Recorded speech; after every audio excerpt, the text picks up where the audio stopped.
So, Giles. So, Sophie. Let's talk about friendship. We're friends. We are friends. We're friends. We've been friends for many years.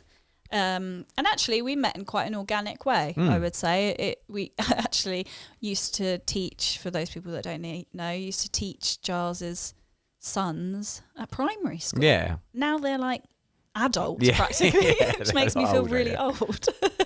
And we met just, as teacher and parent. And then when I quit teaching and became an artist, you kind of took me under your wing a little bit as your, creative protege. I'd hardly put it that way, but yeah. Well, yeah. Well, hopefully championing you. And you are definitely championing me. And also just, being a creative is quite a lonely world, being self-employed. And we lived like 10 minutes down the road from each other. So it's nice to have someone to have a comrade. Yeah, exactly. In similar industries, but not the same. And have something to talk about, meet up, go for a coffee, go for a walk. And then slowly I've just sort of mutated into part of your family. Yeah. And now you can't get rid of me. Yeah. And I'm now we're like a symbiotic entity called Gofi. Yeah. And every night I'm round your dinner table. Shell's like, is she going to leave anytime soon? I'm playing family games with the kids. But I wanted to talk a little bit about when we're children and how we make friends very differently to how we make friends as adults. And perhaps as children, we kind of just make friends with willy-nilly with anyone, really. Like kids can talk to anyone, really, can't they? The playground. Some of my oldest friends I made friends with just purely because I sat next to them in an English class and I turned around and never spoken to them before, just said, do you want to go to the cinema this weekend? And they were like, yeah, okay. So 3 of us just went to the cinema, 3 strangers, and then we became best friends, and we're still friends to this day. It seems very random and like not much thought put into it. And perhaps for that reason, oftentimes we do sort of like lose touch with a lot of our friends that we make friends with when we're children. I think it's quite rare to stay friends with people you've known since you were young, because people change and grow. And move away. And you move to different places, and like you say, you do different things, and sometimes you just naturally grow apart from those people. I've got a lifelong friend from primary school that I'm still friends with, and it's nice to have that. You got that person that's kind of you have a shared history with them. Yeah. And there's something quite special about that. I'm sure you're the same with your friends that you knew from that time as well. So yeah, it's interesting, but not everybody has that, of course. Yeah, and sometimes you make friends with someone as a child or a teenager, and then as you become adults, you realise actually we don't really have much in common, or actually this person's not a very nice person, or whatever it might be. And then you become an adult and you realise you have to start making adult friends, and that's really hard. Like, it's actually quite tricky. And I was talking to somebody I know recently about this, because she's moved to a new part of the world. She's got some friends, but she's kind of, I think her lifestyle has kind of changed. She's, she used to drink and have a smoke and, all the rest of it, and had a bit of a party lifestyle. And now she's more sober and sensible and focused on work and stuff. So she's changed. And so her friendships have kind of dropped away a little bit.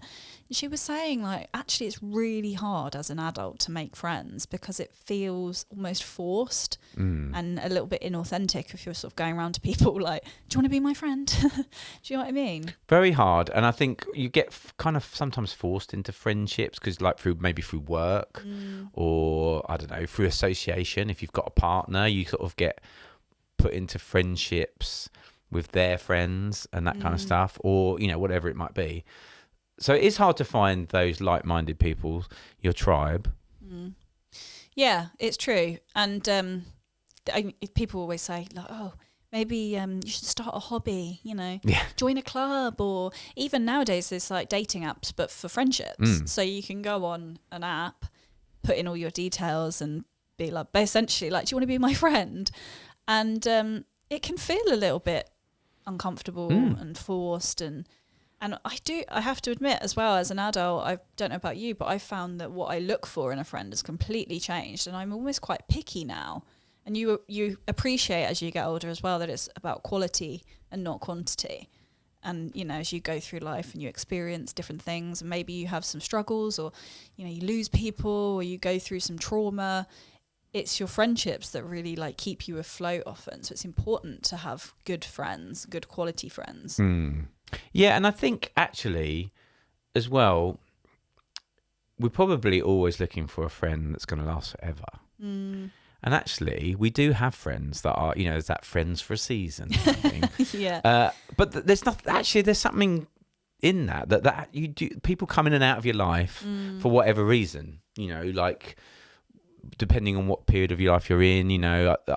I've had kids, so you kind of have new people come into your life through that, and some of them you stay friends with and stay connected to. Some you don't. It's kind of ebbs and flows.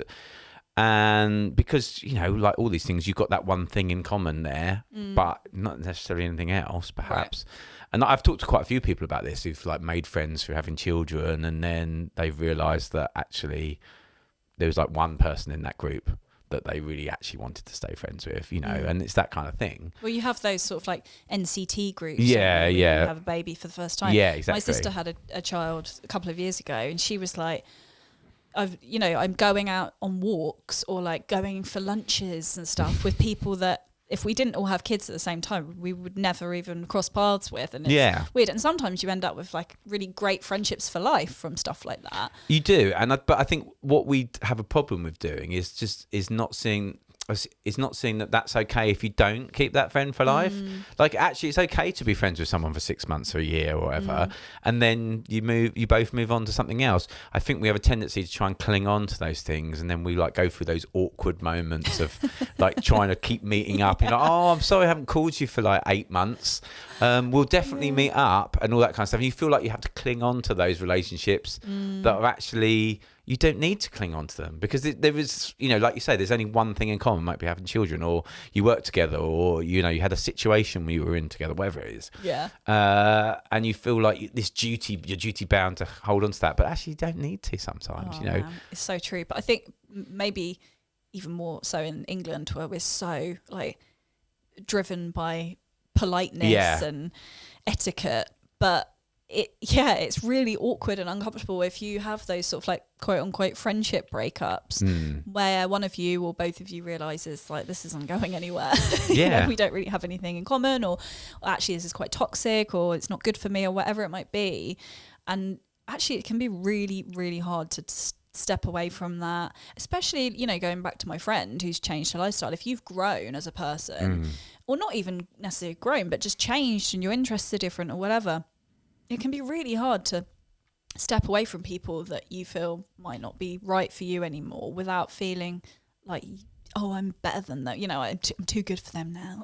Or you feel bad about, you feel bad about it. Well, I think I would argue that breaking up with a friend is probably harder than breaking up a romantic relationship, which sounds a weird thing to say, but I think it's slightly more awkward in a way, because, to have that conversation with someone, say, look, I don't think we should hang out anymore. Or like, well, I don't think I'm going to contact you anymore. That is a really hard thing to say. Like, I think it's obviously romantic relationship breakups are horrendous and horrible, but I don't know. I think for some reason I feel like having that with a friendship, I don't think a lot of people do it, to be honest. No, I've certainly never done it. Sometimes I've maybe said some things about a friend that I'm not a fan of, and voiced those concerns, or tried to set boundaries. For example, you might sort of like withdraw your energy and like and it becomes an organic thing, doesn't it? Exactly. You'll drift apart in some way, and everyone's okay about that.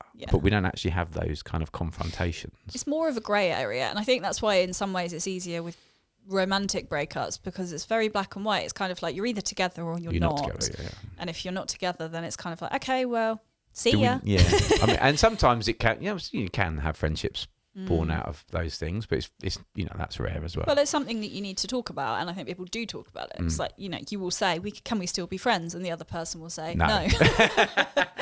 But but at least it's spoken about, whereas with friendships you can't be like I was going to say the breakup-er is normally the one who says that, and the breakup-y is the one who's like, gonna do well, I was going to say, like, I've had it both sides, where people were like, I can't still be friends with you, or they've been like, can we still be friends? And I've been like, no. But with actual friendships, it's like, you're not going to say, oh, like, are we still doing birthday texts? Because we're not friends anymore, but can we still be friends? It doesn't really work, does it? It's so uncomfortable. And then once, or I guess maybe go more extreme and say, we can't be friends anymore, but should we start sleeping together? Yeah, exactly. I don't want to be your friend, but yeah. Yeah. We can take it to the next level. Let's take it a step back. Yeah. So it's awkward. But then once these friendships sort of come to an end, eventually, then it creates space in your life for the next stage of friendships to come in. And yeah, making friends, it's really, I think it's really difficult for people. So But I was going to also say, like, you like any relationships, whether romantic or not, like, you do have to also work at friendships. You know, it's probably something that we take for granted sometimes. We just expect friends to be there, or we expect whatever. But you do have to work on these things and communicate properly with people. You do, and sometimes issues come up where you're kind of like, oh God, is this the end? Yeah. is this a deal breaker? And then you do have to make that decision. You know, is this someone that I want to keep in my life, and is it worth fighting for? Similarly to romantic relationships, it takes work and communication and stuff. And I think it's a good time to talk about the type of friendship that you have as well, because I think that, you know, we talk a lot about having toxic relationships, but do we talk about having toxic friendships? I think actually when you assess your friendships, and it's really important to do so every now and again, just think to yourself, has this become a bit toxic? Like, is this actually a kind of like supportive, good, nice friendship to have in my life? Is this bringing something to my life? And I think one way of doing that is just taking stock of the conversations that you're having, and like, what do you actually talk about with your friends? You know, what do you do? What your mutual interests and things that you do together? You know, are you meeting up and talking about all your exciting projects and like building each other up and supporting each other? Or are you meeting up and you're just like bitching about other people, or even worse, bringing each other down in like passive aggressive ways, or, you know, being kind of like backhanded and mean to your own friends? So I think taking stock of that is really useful, actually. Yeah, again, probably something that we don't do enough of. Like, we just think that, well, you know, I just won't hang out with that person for a bit, or, you know, you don't think to question it at all. But I think I get, like, what we were just talking about, like that communication with others is so important and so vital. But it isn't always easy to do that. No. And I think also thinking, how do I feel when I've come away from seeing this person is a really big one. And again, that goes back to sort of like taking stock of how your body's feeling too. Like sometimes people come home, you know, I've got friends who have said to me, oh, I'm friends with this person, but every time I see them, I come home and I'm exhausted. Just, they drain me. They're like an energy vampire, or I feel like I'm just listening to their problems all the time, or they're just bitching about people all the time, or whatever it might be. And sometimes you go and hang out with a friend and you feel really energized and motivated. You know, like every time we hang out, I always come away feeling really energized and motivated to, you know, do projects, and we like bounce off each other and inspire each other and stuff like that. Whereas other Is this a good time to tell you that I drain you? Yeah. I'm joking, obviously. Because I'm sucking out all of you're your sucking all my energy. inspiration. I'm like this. No, I'm the energy vampire. No, of course not now. No, same for me. I feel the same as well. But yeah, there are people that do that to you, and I think, you know, yeah. But then it's trying to find a way of not being with that person as much. But that's when those hard conversations or hard decisions come in, don't they? And then well, I think it's important to talk about it, because say for example someone is exhausting you, or you know, maybe they're just being a bit mean about other people, or whatever it might be. It's important to sort of state your boundaries and actually, like, maybe let's not talk about that, or let's not do that all the time. And then again, if you realize that someone's actually a bit mean to you, or, you know, gives you backhanded compliments or tries to bring you down subtly, and you pick up on that, I think then you need to think to yourself, like, why is this person in my life? You know, what are their intentions? Well, also I would say, like, if you have a good, strong friendship with someone, a good relationship with them, that you should not have to think about that too much. You should be able to address those things with them. Like, you know, you and I, we can have honest conversations. You know, sometimes you that might bollock me for something. But that's good, because that means that you feel comfortable to do that. Yeah. And same with other friends. I'd like to think that if I had an issue with something they were saying, or I wasn't sure about the way they were behaving, that I would feel close enough to them, or they'd be good enough. The strength of the friendship, the bond of the friendship was good enough that we could address those things. I think if you're finding that difficult to have those conversations, then maybe it's not so groovy. Well, it's about sort of creating a trusting environment, I would say. It's about creating an environment of safety. Yeah. And safety to communicate things, and safety to give someone a proper bollocking. Well, I was just thinking in my head, like, actually, who are the, of all everyone that I'm really good friends with, would I be able to have that if they annoyed me, or like you said, like were bad mouthing someone, or I wasn't happy with the way they were behaving, or they were being unreliable, whatever it might be, all the sort of things that like annoy you about your friends from time to time.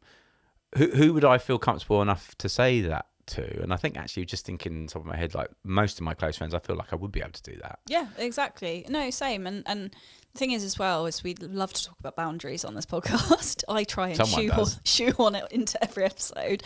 But again, it comes down to the boundaries you're setting. And to be honest with you, sometimes if you do voice your concerns, or you say, oh, well, I don't feel great about this, or actually your unreliability is really pissing me off, or whatever it might be, sometimes that person might not react very nicely to that. And then it comes down to like, well, that's their issue. Maybe it's time to set some boundaries and take a step back. And again, it's about noticing like, who are the people that you can share good news with, that you're really excited about, and they're going to celebrate with you, and not someone that's just waiting for you to fail so they can swoop in. And I think there's like something like I can't think of the phrase. It's like the weak duckling syndrome or something, but it's people that love to be there for you and pick you up when you're feeling down, and are always there for you if you're going through a tough time. But when you're happy and you're going through a happy time, they don't like it. And again, that comes down to their stuff. That's their issue. Yeah. But then it comes down to like boundaries and like, what am I telling this person? Do I want to share certain things with them? Do I want to share certain news with them and stuff like that? So yeah, I think it is. Do you know what? It is. They always say like, your friends when you're in a tight spot. But I think you're right. The other end of that as well, when you're in a good place, you also see who your friends are. Do you know what? I've had plenty of friends that have been really, really good friends for me when I've needed them, when I've been going through a tough time.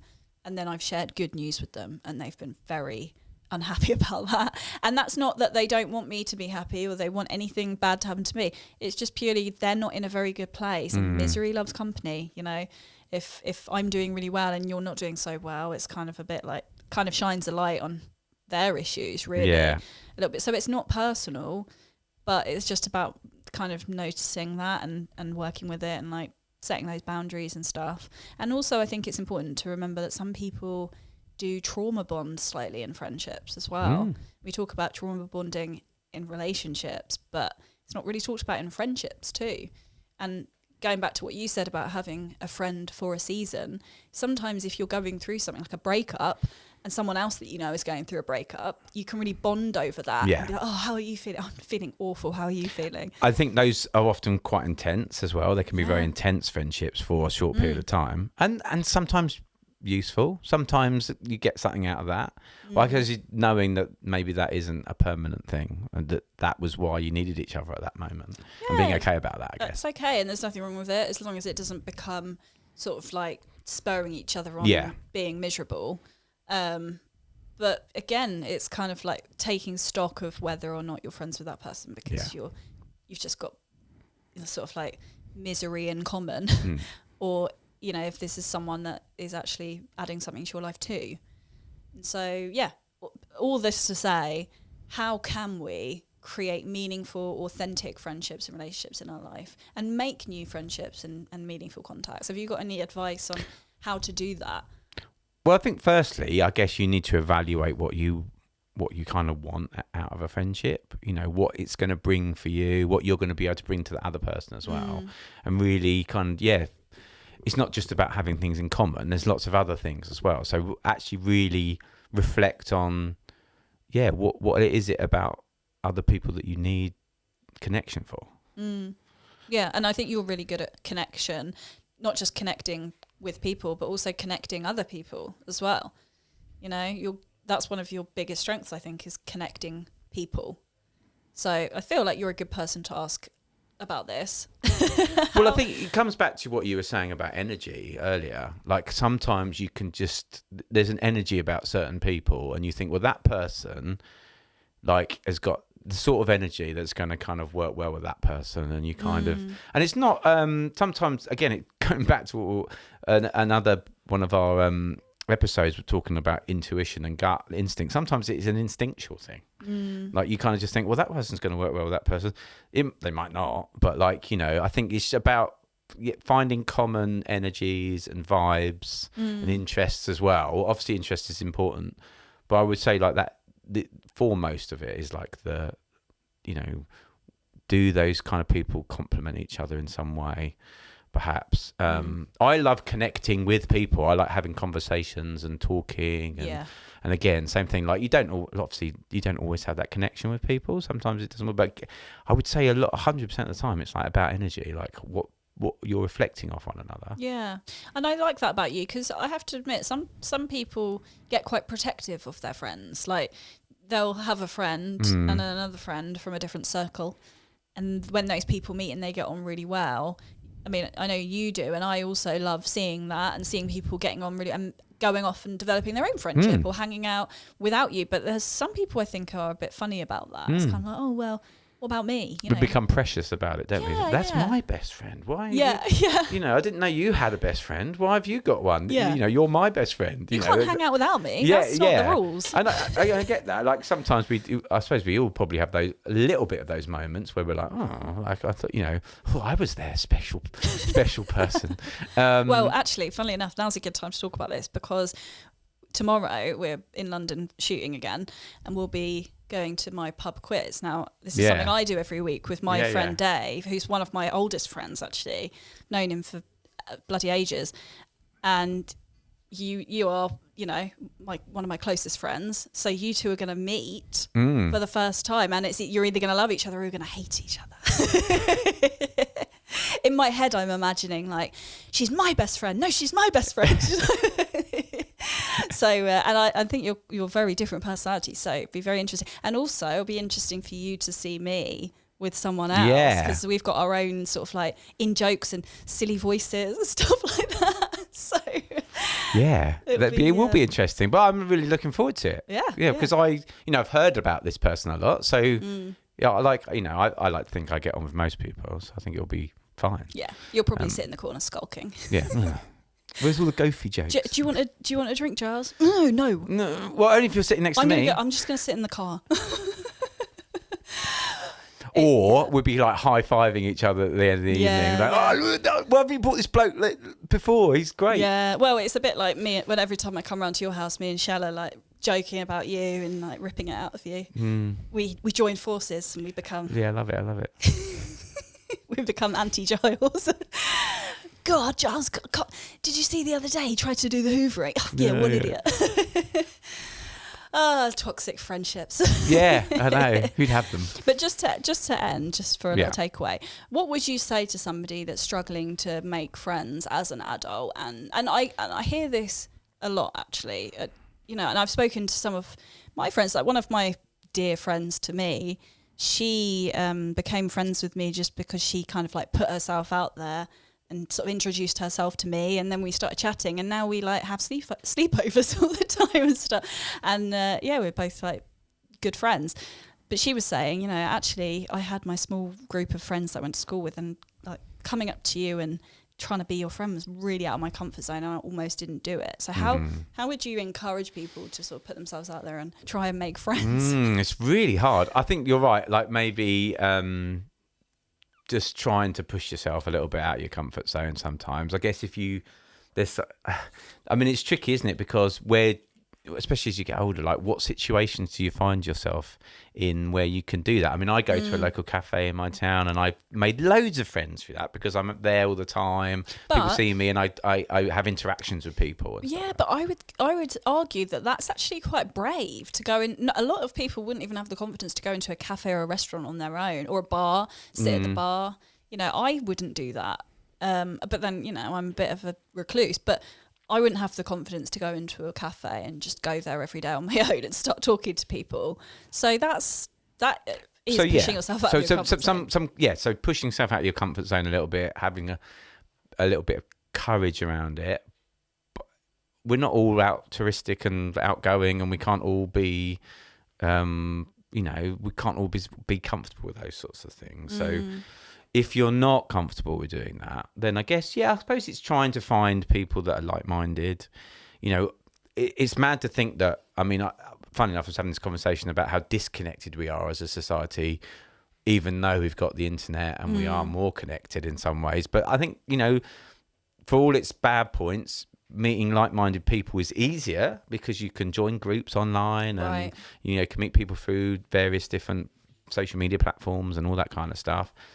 You know, it's not always the best way to meet people, but you know, I think probably I've met loads of people through social media that I would consider good friends. So I think there is something to be said for that. So finding people that are like-minded is a good way to start. You know, whether it's through something you're interested in, like maybe it's film or art or books or whatever it is. There's lots of groups online that you can kind of interact with. Totally.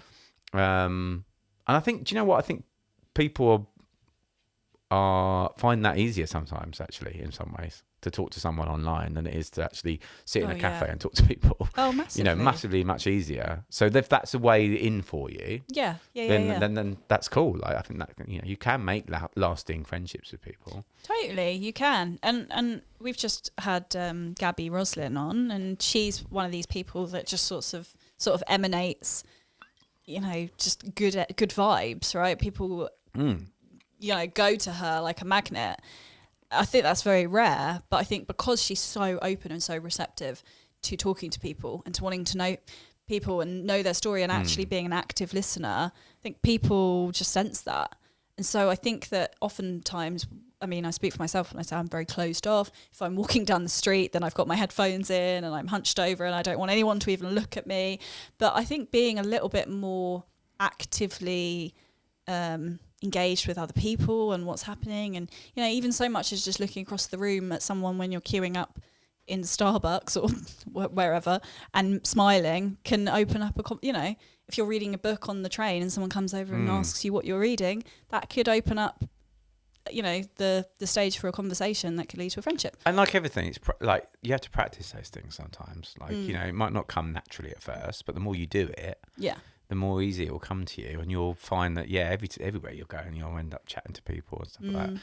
It's a muscle you have to flex, like everything really in life. Totally. Cool. Well, thank you. Well, thanth you. Thanks for being my friend. Oh, only friend. Thanks for being one of my many friends. Thanks for being like fourth or fifth down the list of best friends. There is there's an application form. Is there? Okay. To be my best friend. No, I'm just kidding. Cool. All right. Meanie. Okie dokie.